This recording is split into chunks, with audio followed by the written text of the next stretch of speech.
Hello बच्चों, चलिए प्रश्न को पढ़ते हैं। निम्नलिखित कथनों में से कौन सा सही है?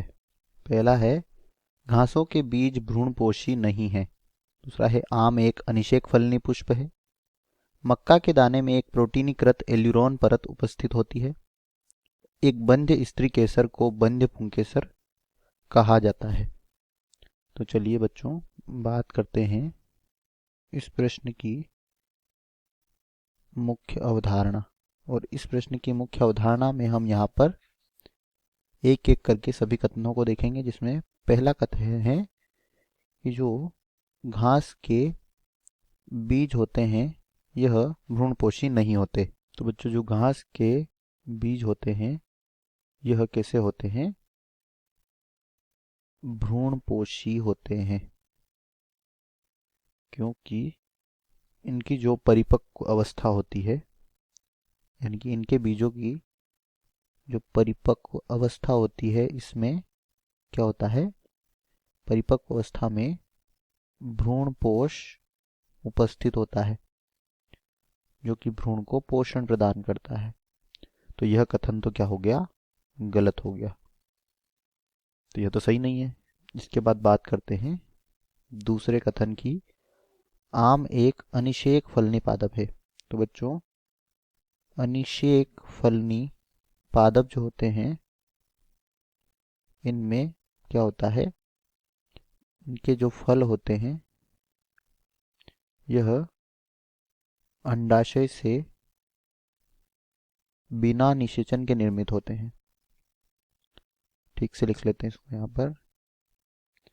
अंडाशय से बिना निषेचन के बनते हैं, से निर्मित होते हैं, और इनमें बीजों का अभाव होता है, कि बीज नहीं पाए जाते हैं।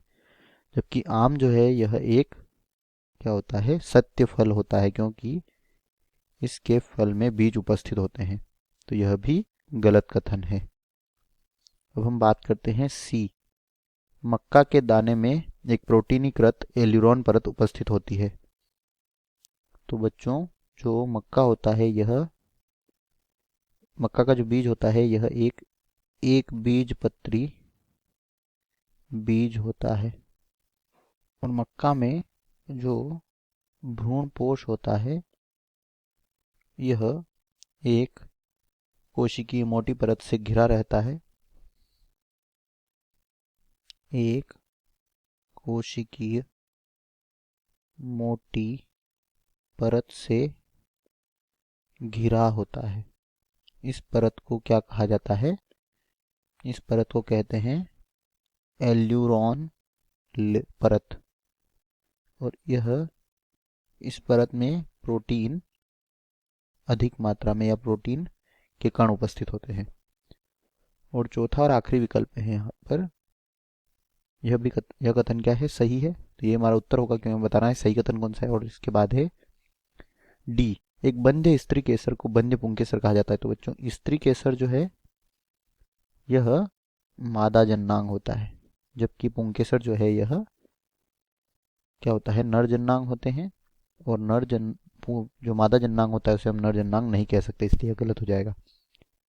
तो दिए गए प्रश्न का सही उत्तर होगा विकल्प सी। आशा करते हैं आपको समझ आया होगा। धन्यवाद।